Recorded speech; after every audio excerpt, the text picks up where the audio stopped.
La palabra de Dios nos vivifica, da gozo y paz a los que la guardan y con todo el corazón la buscan.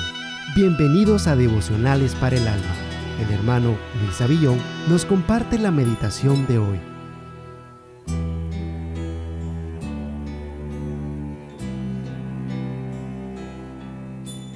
El jardín que precedió la cruz. Nos dice Juan 18:1, habiendo dicho Jesús estas cosas, salió con sus discípulos al otro lado del torrente de Cedrón, donde había un huerto, en el cual entró con sus discípulos. Básicamente, el significado de la cruz es la muerte. Según la historia, aproximadamente desde el siglo VI a.C. hasta el siglo IV después de Cristo, la cruz era un instrumento de ejecución que resultaba en muerte, por los métodos más tortuosos y dolorosos. En la crucifixión, o bien una persona era atada o era clavada en una cruz de madera y dejada colgada hasta que muriera. La muerte, por lo tanto, sería lenta y terriblemente dolorosa.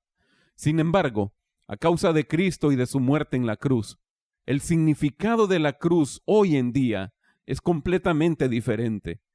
En el cristianismo, la cruz es el encuentro del amor de Dios y su justicia.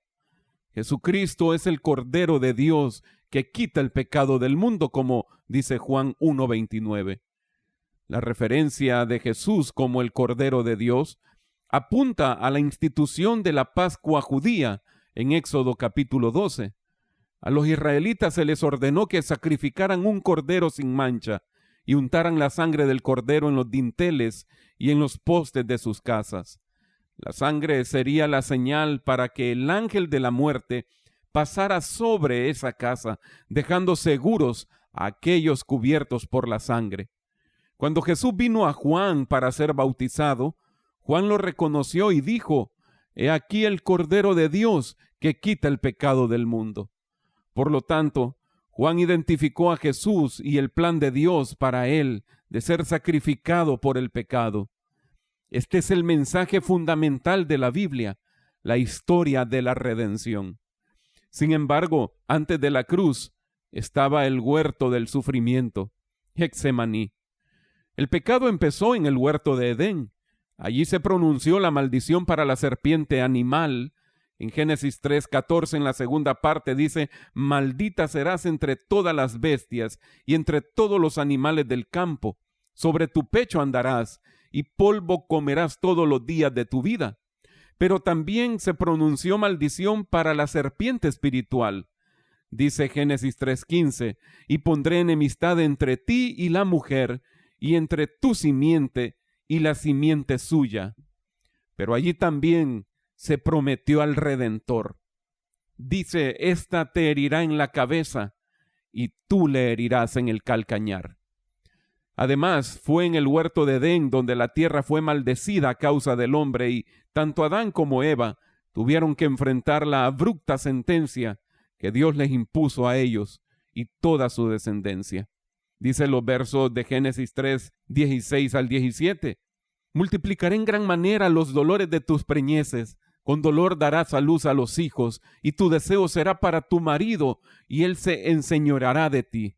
Y al hombre dijo: «Maldita será la tierra por tu causa, con dolor comerás de ella todos los días de tu vida». De modo que fue en el huerto donde la simiente prometida entró en conflicto con la serpiente antigua. Es interesante saber que Cristo también fue sepultado en un huerto. Dice Juan 19:41, «Y en el lugar donde había sido crucificado había un huerto, y en el huerto un sepulcro nuevo, en el cual no había sido puesto ninguno», cumpliendo así esta profecía que se encuentra en Isaías 53:9.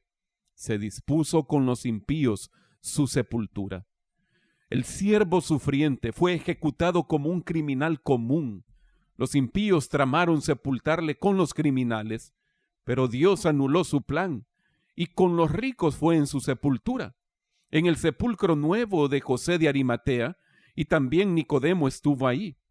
Los hombres disponían para él un entierro deshonroso, aunque él nunca hizo mal ni dijo una mentira.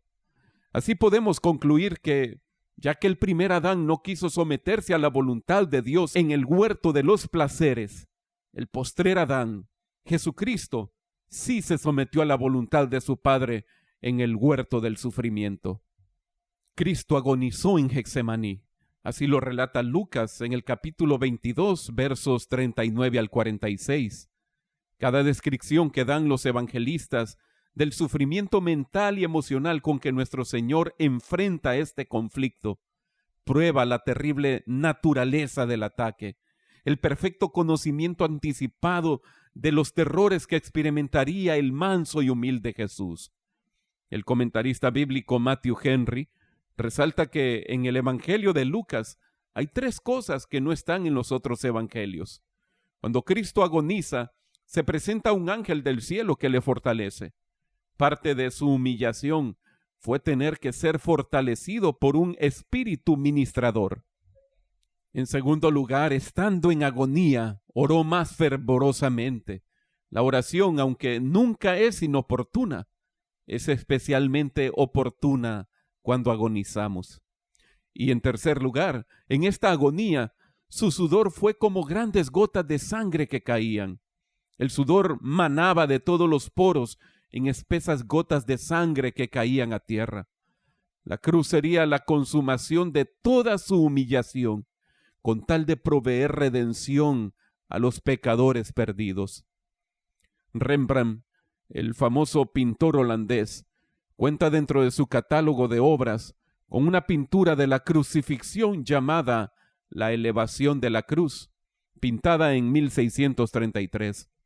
En dicho cuadro, el pintor captó de manera vívida la agonía de Cristo y su sufrimiento en la cruz. Las expresiones de los que contemplaban a Cristo reflejaban asimismo la crueldad y el dolor de la crucifixión. Una de las cosas más significativas de este cuadro, aparte de la figura del Cristo agonizante, es el autorretrato de Rembrandt, que figura entre los observadores en la penumbra. Esa fue la manera de Rembrandt de decir: yo también estaba allí. Yo ayudé a crucificar a Cristo. El asunto, hermano y amigo, es que nosotros también estábamos allí con Rembrandt en la penumbra, pues Dios cargó en Jesús el pecado de todos nosotros. De no ser por nuestra naturaleza pecaminosa, Cristo no hubiese sido crucificado. Y de no ser por la crucifixión de Cristo, el hombre no podría acceder al perdón de Dios.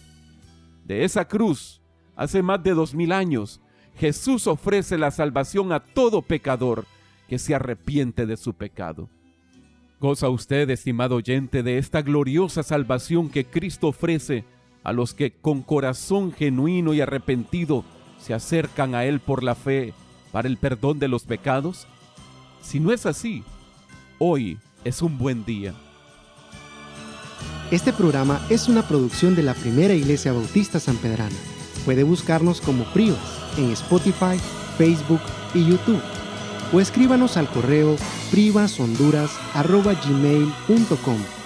Muchas gracias por escucharnos. La paz de Dios sea con usted.